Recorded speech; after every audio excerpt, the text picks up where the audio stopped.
How to set the side button.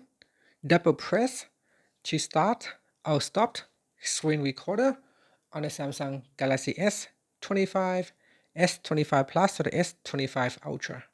First, tap on the home button to return back to the home screen.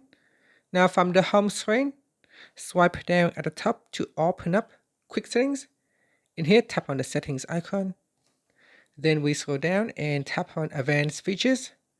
After that, tap on side button. Now tap on double press.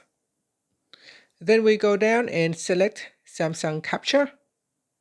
Next, tap on the settings icon on the right side here.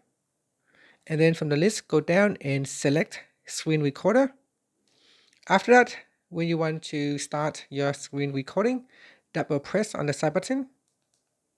Then select if you want to record media sound or both, media and microphone sound or none. And then tap on the start button. And that's it. So we have now started the recording.